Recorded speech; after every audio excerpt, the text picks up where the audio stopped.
Hello, and welcome to Khyber Shards, a 5th edition actual play show set in the Eberron campaign world. And it's Friday, so we're doing Khyber Shards Answers. And we are graced by the presence of Eric today. Woo! Player of Ari. He's not Dungeon dead. Master of Eberron Renewed. Indeed. DM Video Maker. Yes, all of those things. Bearer of And the nothing. Geek Pantheon Twitter handle. I don't know. Anyway. Hi, everybody. So, that was fun.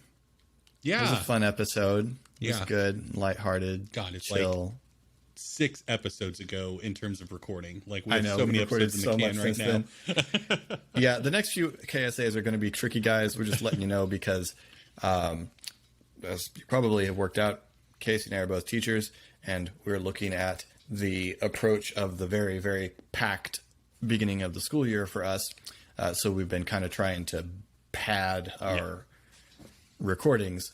So we're more ahead in game than we usually are. What's going to trip me up more is that I got ahead of schedule this week, so I've already edited the episode that's coming out Monday. So it's what's freshest in my head now, Yeah. not the one that just came out. So That is, yeah. Yeah. Well, this is the one where your character almost died. Yes. Yeah. So, how was that? It's been a while Yeah. for you because Yeah. you haven't been a player in a while. I know. It was exciting, especially when the first death save that I made was a natural 1. That was Boy. real. Okay, so this is how it's going to go, huh? Now I'm trying to think. I killed Telolotar in our big long campaign, but that was collaborative. You decided you wanted. It was an in the moment thing, but you Yeah. could tell Yeah. that was. I could tell what you had decided, and so we went with that. And I'm trying to remember if I have caused the death of one of your characters in a situation that wasn't like that. I think maybe that short little campaign we had where I was because you weren't the DM for that. So no, I don't think so. I don't think you just killed any of my characters organically. I think it's always been a predetermined thing. Interesting. So, yeah. Well, this was not New goal for you, obviously, I guess. and I mean it didn't kill him. Obviously, Yeah. This was not planned. Nope. Man, I mean, Natural ones, they'll throw Yeah. things off the rails real quick. yeah.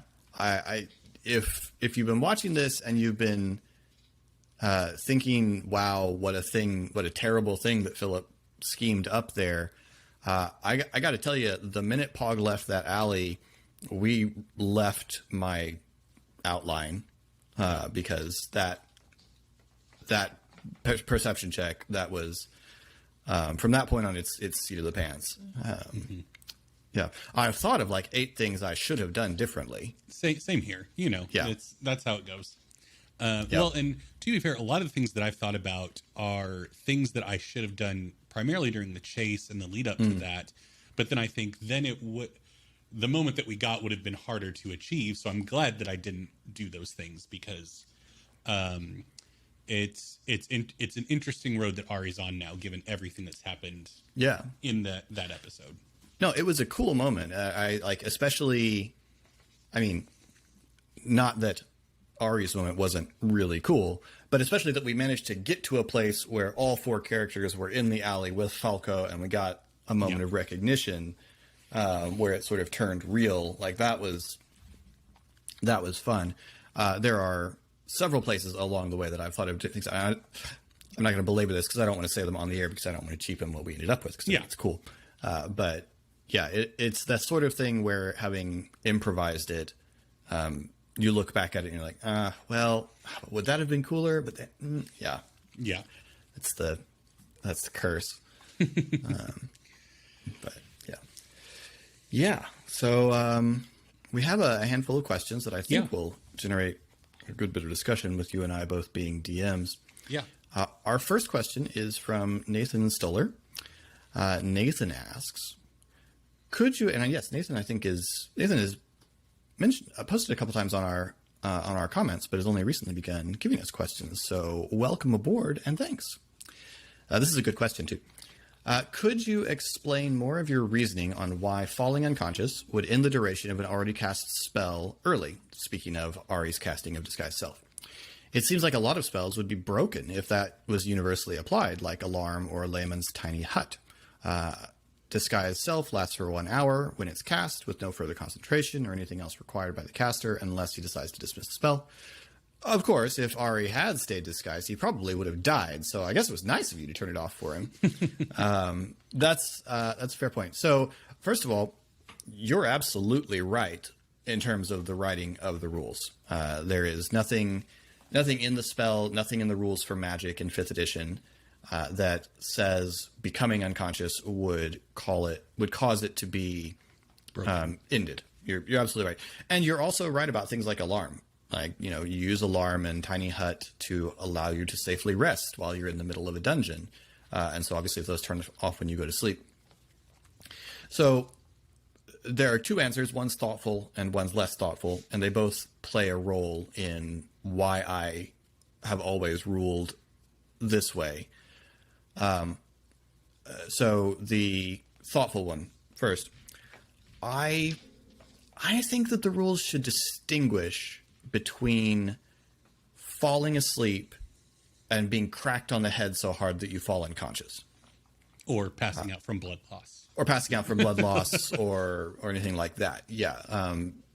Voluntary rest versus involuntary unconscious. I feel like the experience of reaching 0 hit points and going unconscious has got to be different for the body than taking a nap. But the only distinction the rules draw is you don't get any benefits of a rest if you are stable and unconscious for 8 hours. I don't think I'd have to guess I'd have to look. It feels like you shouldn't, but yeah.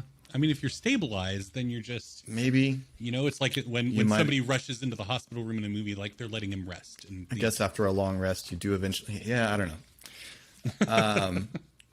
Well, I'd have to look as to whether the rules deal with that distinction, but I feel like there should be a distinction. That's my big thing. Is I feel like there should be a distinction between being knocked, being rendered, being incapacitated, being put at 0 hit points, and have the dying condition, compared to just falling asleep. Yeah, that's my big.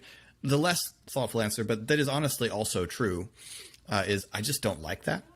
I don't like the idea that, you get stabbed and fall unconscious, but the spells that you have created continue to just truck along their merry way without your involvement in the world. Because that would, kind of imply that if Ari had died, he would stay disguised for an hour, as far as I can tell. So that's part of it. I don't like it. Doesn't feel right to me, and that's not a good mechanical answer, but that is a substantial part of my answer. I don't know, Eric. What were your thoughts in the moment? Because I presume you also knew that I was calling an audible on the rules. Yeah. I mean, I knew. I knew the rules as written, but yeah, my attitude as both a GM and as a player is, unless the GM is being a jerk about it, they are allowed to have the rules operate in the way that makes sense for their world and their story and all that kind of stuff. And so I'm rarely going to be the player that questions something when the GM makes a call like that. So yeah, I was fine with it. I thought it was more interesting that way, that Falco might potentially see Ari's body laying there. I mean, you could see it after I got up and I started to cast Disguise Self myself again. I went, wait, no, because it's more interesting if it's not there. So yeah, I'm just gonna go for it.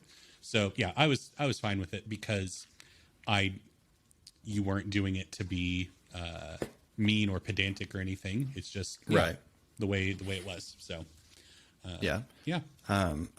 To Nathan's point, I would not say that if you fell asleep, I would probably think, and again, Nathan's question caused me to think about this. How would I rule if you just went to sleep disguised? Yeah. I would probably leave the disguise in place until it naturally ended. Because you cast it, you're still alive. Whatever part of you has been imbued into the magic is still fully functioning. Nothing terribly traumatic has occurred. But I would honestly probably apply this concept to something like Alarm. If you have cast Alarm and then you get stabbed and fall and are dying, I would probably make the Alarm spell fail. Although, honestly, narratively, I might, on the other hand, leave it in place simply because it's like cast on an object. It's kind of like you've put the chalk marks or spread the silver wire or whatever you're flavoring it. I have a tendency to play fast and loose with the rules in the name of a narrative. Yeah. And not everyone likes that as players or GMs. My players, at the very least, tolerate it. Which I appreciate.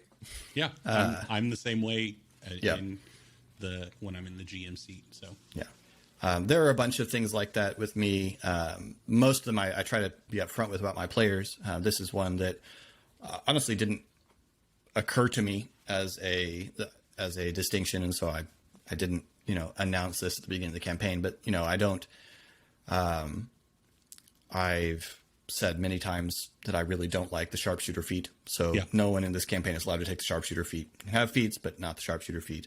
And for those of you out there who have an actually for me, I realize that mathematically it's probably not broken. I understand. I have had it explained to me that it's not. And okay, I accept that. I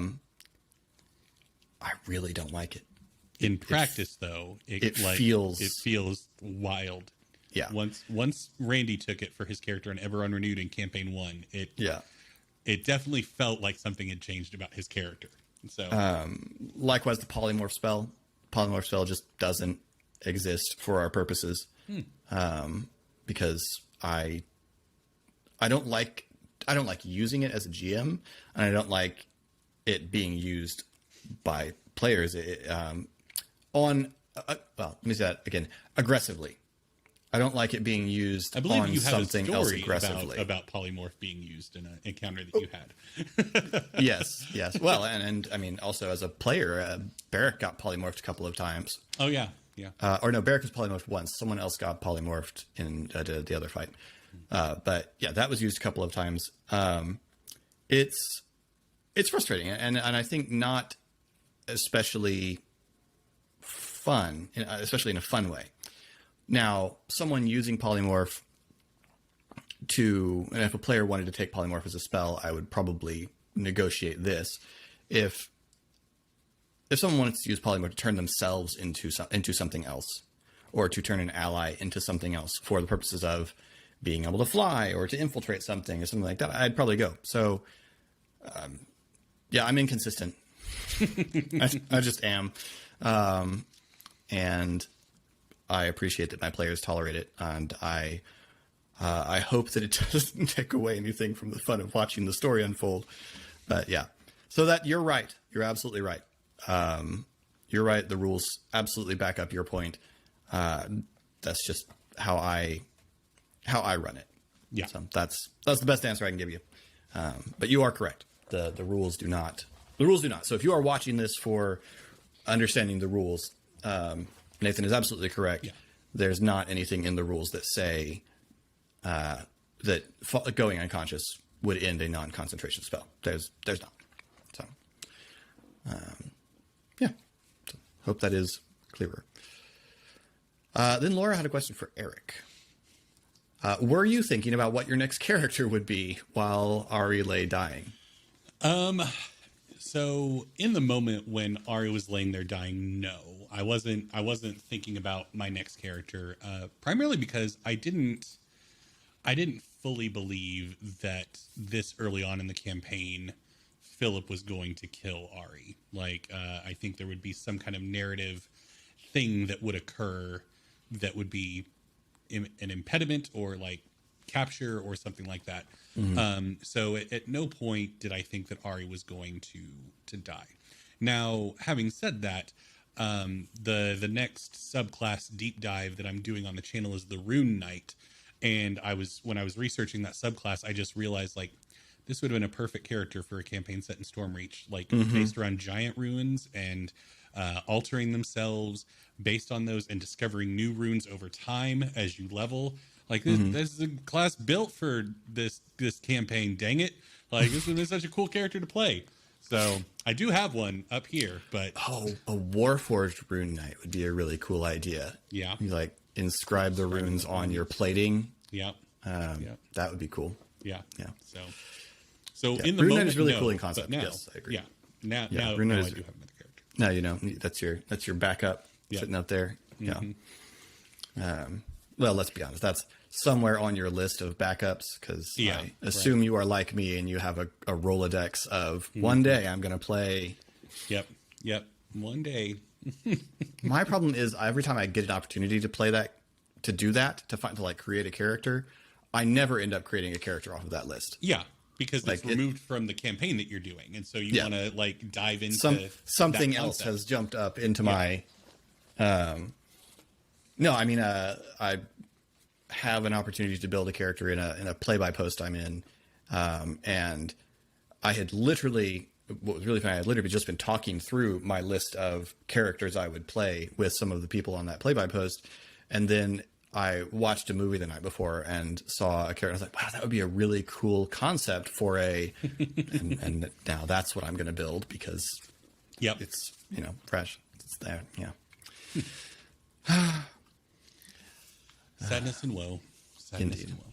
Well, I mean, not really, just to get to build a D&D character, and that's fun. Yeah. So we have a heavy question that I am unsure whether you will be able to answer. I'm interested in what you'll be able to answer because I think I know the answer, but I'm not sure whether it's something you want to express yet. Yeah. From Eric, obviously not you, for Eric, what is Ari's biggest regret in life this far? Easy, light, breezy question. So obviously one of them is the actual biggest one is related to his secret. And so can't dive too deep into all of that without giving away I almost say giving away the goose, which it became a point of contention in recording Eberron Renewed this most recent time. Where I swear I've heard that saying so many times and it's not a thing. And Randy and Trevor backed me up. Like they're like, yeah, give up the goose. That's a thing. So anyway, I'm going to use it now though. Yeah. I mean, so it's used as to give something away for the listeners or the viewers. Yeah. But hello. His biggest regret that I can talk about though is, before the alleyway, the one person he had killed out of fear, and now the body count that he has haunting him. Because, it was alluded to pretty heavily in the moment when he realized what he had done, seeing that his friends were alive. Yes, I hear you. And yeah, the concept of having killed another person is mortifying to Ari and makes him question who he is as a person and what the fact that he was capable of that, because the first time was a reaction. It was an impulse. It's like when Shade uses her mark. It was like an crap, and Ari went too far with his mark and killed somebody. This time it was very intentional. He wanted to kill somebody. He wanted to kill 3 people, in fact. And so, he's terrified of that, and he regrets doing it, and he will probably regret doing it for the rest of the campaign, if he makes it that far. What steps is Ari taking to not be a damage magnet? Here's I know it's become a goof amongst the cast, but anytime we've been in an actual the Otiug is, I think, the only time we've been in like a traditional encounter of there is a monster, you intended we are this going to happen to kill the monster. Well, and there weren't other things, because even the Kruthik fights, the kids were on the other side of the battlefield, and it's like, I need to get there to save them. Yeah. The Tommel fight, Ari was one of the people talking, so it was up near the front, and then the fight. And it was in an alley again. Yeah. Like you were boxed in. So in a traditional encounter, Ari is smart enough, as you can see in the Otyugh fight, to not be, he's not going to go up and punch the Otyugh. Like, he knows that that's not a thing he's built to do. Mm-hmm. But with the Kruthic, he was trying to help the kids, and he got overwhelmed.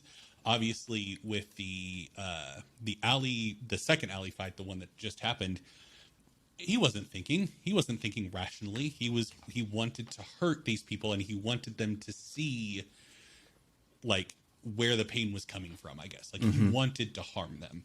And so, of course, he's just going to walk up to them and try to devastate them. So, I mean, Ari wears armor. He wears leather armor. Like, it's under his clothes when he goes out fighting, adventuring. But, yeah, I think if we get opportunities to be in more traditional encounters, then it will be less common for Ari to go down in a fight all the time. But, and also, you know, I had pushed a lot before 2 of those encounters, so maybe be less liberal with that. So, you know, Ari's not taking any steps to not be a damage magnet for a multitude of reasons at this point that will become apparent over the next handful of episodes, and presumably episodes after that as we record. So, you know, Ari's good. He's just living his life. So, there's a question for you, Philip. By all means.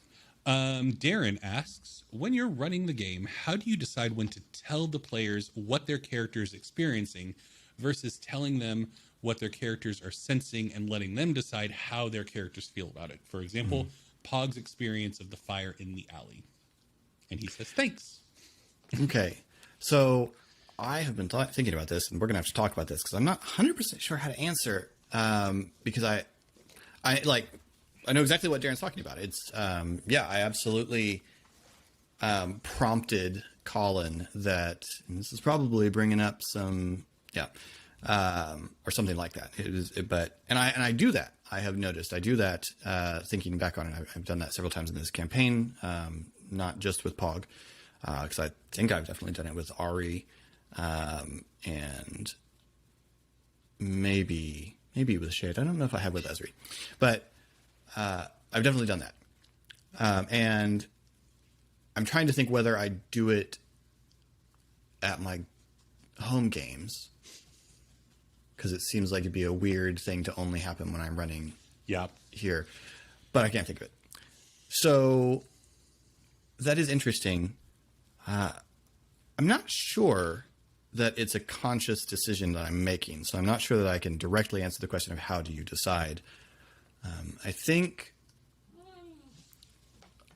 some of the time with Colin, perhaps, I'm just prompting, like I'm just trying to ping something with him, which is probably unnecessary. Colin's very aware of his character's feelings and fire and that sort of thing. I think one thing that was going on, because I remember the moment with Pog, once I figured out what we were referring to. One thing that was going on there is I realized it.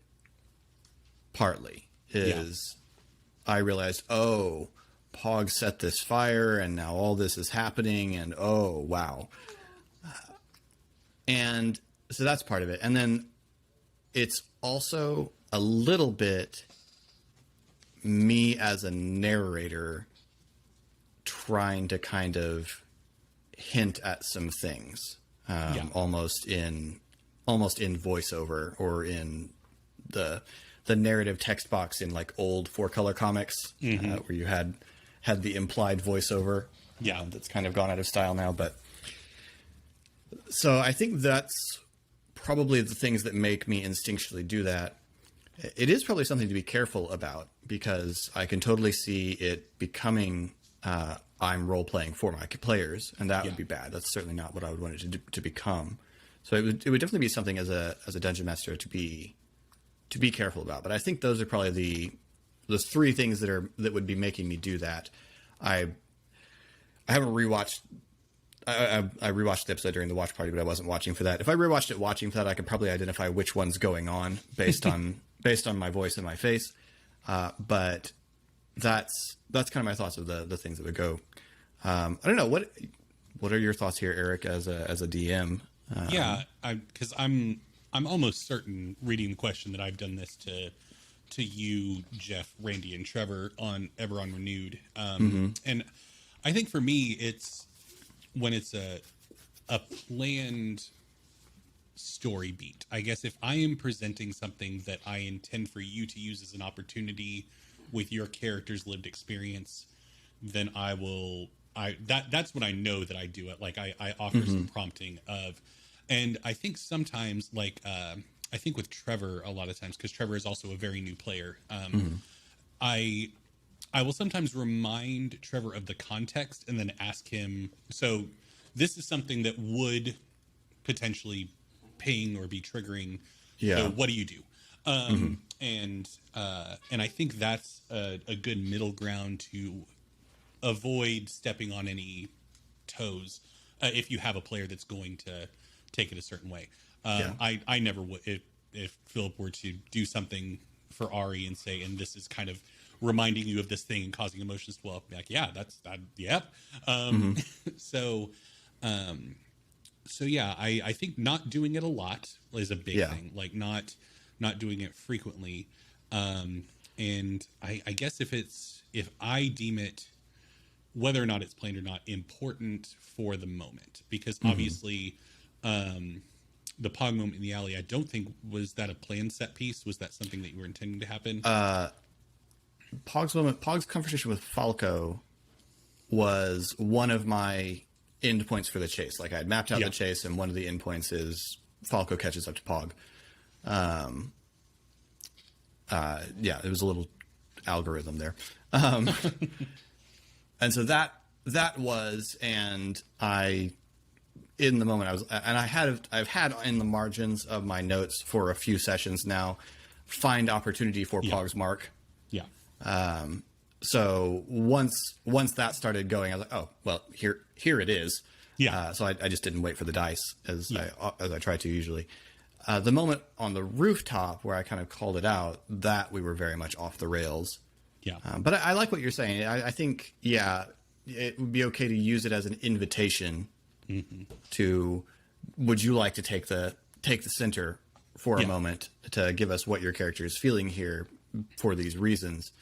But it would be important to be careful that you're not telling your player, you must feel a certain way about this now. Like that would be very important to avoid doing even inadvertently. Well, and I think also it's like if it's a home game and people that you're playing with consistently, like, I feel like when you drop subtle things about, like, Ari's secret, like, I feel like you can tell when I catch it and when I don't, just by my body language and the fact that we kind of have been playing for a long time. And so you, in those moments, you don't feel the need to do any prompting because you know that I got it, and I'm going to use that moving forward. And so over time with players, I feel like you just kind of pick up that unspoken language, and you can know when maybe some prompting is needed. Because the flip side of this, if you never do it, is you have players that may not pick up on this stuff and may overlook it, and they'll begin to feel like their character's not getting anything, and your other players that do pick up on this stuff are having all these great moments. Like, well, where's mine? So I do think it's something that is necessary from time to time. I don't think it's a practice that, like, oh, well, you never need to do it. I do think it's something that is beneficial for a table. And having it be an invitation for them to expand upon it. I think as a GM, providing the prompt and then letting them run is a safe way to do it. And you can expand on it as you feel needed. If they're struggling to come up with something, you can continue to push and build. So, because I feel like even Randy on Eberron Renewed is one in this current campaign that I really do that a lot with, because because he has given me so much of his backstory for me to develop for him. But at the same time, I know that Randy will continue to build. The more that I build it up for him, the bigger he's going to respond in kind. And so every player is different. I would never feel the need to do that with like Philip, because Philip's a different player from Randy, and like and so Randy I do it a lot more with, and I really dig into Milo, his character on that show's emotions, and really dig in. And Randy seems to enjoy it. So yeah. Well, and I think there's also Randy is such a generous player that he is very rarely pushing himself forward in any role playing scene, and so I think it is because he is so generous and so courteous and doesn't want to hog the limelight. Yeah, I can totally see wanting to invite him, give him narrative permission to step forward and give us more of Milo, who's fascinating. So yeah. Now there are some players that don't ever want the spotlight. They're a watcher, yes. and so don't push them in. If somebody's not responding to your prompts, maybe that's just the way they want to play the game. Yeah, absolutely. Anyway, I hope that's somewhat clearer. That was not something I had thought about, really. It wasn't a conscious thing I was doing. So, well, it was a conscious thing I was doing. It wasn't a thing I had thought of as a thing, I guess. Yeah. But so thanks for that question. That was interesting. Yes, that was a good point. Well, yeah. Before we wrap up the episode, I do have one point of clarification that I want to make for the viewers and for Philip and my fellow players, because it's something that I kind of realized watching the last episode and then thinking through the next episodes that we recorded. I felt like I need to clarify. Eric, as a player, has zero issues with what Colin did at all. Like, thought it was awesome, thought it was fun. Ari's the one with some issues. So I just like I was watching back some of the episodes, my body language and stuff, and I was like, I was thinking as Ari in those moments, it's like, man, people must think I'm really upset. So no, Eric enjoyed what happened. Eric is excited for where the story is headed. Ari is not. So yeah, I totally I get what you're saying there. You will see my facial expressions do things like that over the next several episodes, because there's obviously a lot of fallout to what has just gone down. I get to kind of watch quite a lot. So same for me. One thing we do need to do, since we're here, we have gotten a few suggestions for a villainous lieutenant. And I have 4 fleshed out suggestions. So I have numbered them. Eric, you got a D4 handy? Let me get my... and I want to read all these suggestions. Because they're great. We sat down to record a single episode, and we recorded a single episode that was 2 hours long.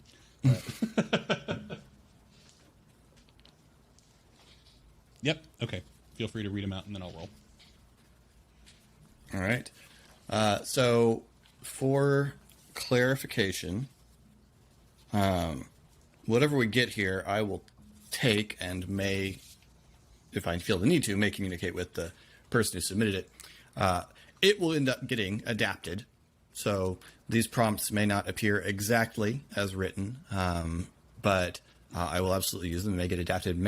There's one of them that if we get it, it's definitely going to get I'm going to use that as the backstory for someone I've already got in mind, because it's perfect. If that's what we roll. But yeah, for those of you that haven't listened to Eberron Renewed, we did this with Eberron Renewed early, where we were trying to get some comments on some reviews for our podcast, and so Eric did a drawing of reviews and allowed them to create an NPC, and it ended up being Barasha, yeah, our Dragonborn occasional ally, who was an immensely important character in the story over the time. So I I like this sort of thing. This is a campaign with lots of NPCs, and so getting some good villainous. I appreciate everyone's suggestions. So we got suggestions from Emily AW, from Darren, from Chivalry, and from Nathan. So I just wanted to read through the suggestions because they're really great. You can find these in the comments on the last couple of KSAs before this one. So Emily's was, my pitch for a villainous lieutenant, who was actually a minor villain in a campaign I was working on that never got off the ground. Been there. Yep. Opal DeKenneth is a marked heir who was raised in a Karnathi seeker community. Well, she agrees that Warforged deserve emancipation and treats them very kindly, like someone would treat their favorite pet.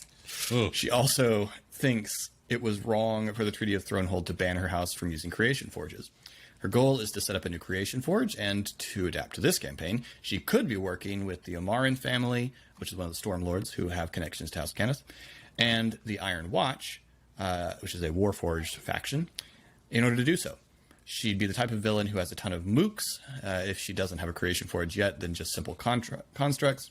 If she does, then loyal Warforged she made herself, and be trying to escape in the background. In addition, in the campaign I was going to use her in, she was supposed to be working for the Emerald Claw, since it was supposed to be a campaign with Arandis as the big bad evil guy, or gal in that case. In addition, in the campaign I was going to use her for, she was supposed to be... Oh, I'm sorry, I've just started reading the same sentence again. She was trying to make Warforged with blood, and was effectively an artificer, necromancer, multiclass. But to be honest, I can see her working without all that, since the houses are already a villainous force in this campaign anyway. Though she'd still be a seeker and be using blood and necromancy without working for the Emerald Claw if you wanted. All right, so that's Emily's suggestion. Darren's suggestion, my submission for a villainous lieutenant, is Tialet Boromar, a member of the Bilge Rats trying to earn the gift, which would be lycanthropy if you don't know. She was raised in Sharn by her single father, Silan, or Silan. Oh, Silan, actually, I know how that one's pronounced. Who parted ways with the Boromar clan syndicate just after she was born. Tialet bitterly resents her father for letting them struggle in poverty when they could have otherwise had an easy life working for the clan. Out of spite, how easy a life working for the clan is, but yeah, yeah, I know about that one. Out of spite, she moved to Stormreach and has been clawing her way up the ranks of the Bilge Rats. She is vicious and merciless, preferring to wield 2 daggers, and enjoys her work a little too much. Then we've got the suggestion from Chivalry. A knight cursed by a necromancer. In order to stay alive, he needs to suck the life force out of a child every 6 months. Because he's a knight, he feels the need to look for, quote, evil, ne'er-do-well children to feed on, and has caught wind of the Rubble Warren gang. Hope it's not that one. Sorry, Shiv, but that's dark. That's real dark. And then Nathan suggests a morph/mystique type character, a changeling rogue. Villainous lieutenant, as a villainous lieutenant would be fun. Most other villains are combat threats, but this villain is trying to thwart their plans without ever coming to combat. The level of paranoia that this would be introduced with a shape changer would be amazing. Is that really our friend we're talking to? Is that harmless passerby really a harmless passerby? Are you really Pog? The characters come to realize that someone could be spying on them as easily as Ezri spied on Falco or on Pog's date.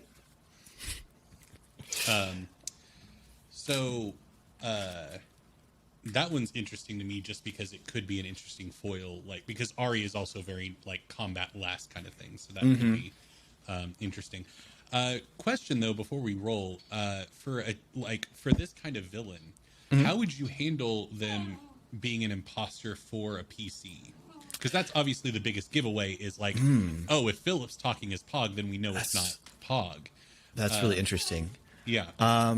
Because that's the tricky thing. That would be very tricky. Yes. If I was going to do it, I would probably, and I think I could get away with that with this set of players. I would probably have to let the player in on that particular moment. That, listen, a thing's going to happen, and you're going to need to convince them to come to this bar or something like that. Like that's your goal. So you wouldn't tell them you are a chain. You are. I don't know. This is just your prerogative. I don't know. Yeah. Well, if we roll a 4, then you can chew on it. I'll have to figure it out. Yeah. Okay. So by the order that I read them in, that would mean that Emily is 1, Darren is 2, Shiv is 3, and Nathan is 4. God, all right, Eric, a 3. Roll that die. 2. 2. All right. Got ourselves a bilge rat. Darren. I think all of these are great, though. Oh, these are all really great, and yes, these are all really, really great NPCs. Philip's not going to use all of these. I might steal some for Eberron Renewed. Right, yeah. I would... obviously, anything I use that you suggest, I will get in touch with you ahead of time.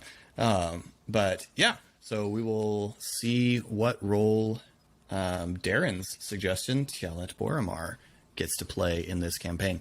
If I ever met a character without this lead-in named Tielet, I would immediately think, oh, this is a shape-change Tiamat. Yeah. Not very creative with the name change, though. I'm almost certainly going to do more of these things. I've got a lot of...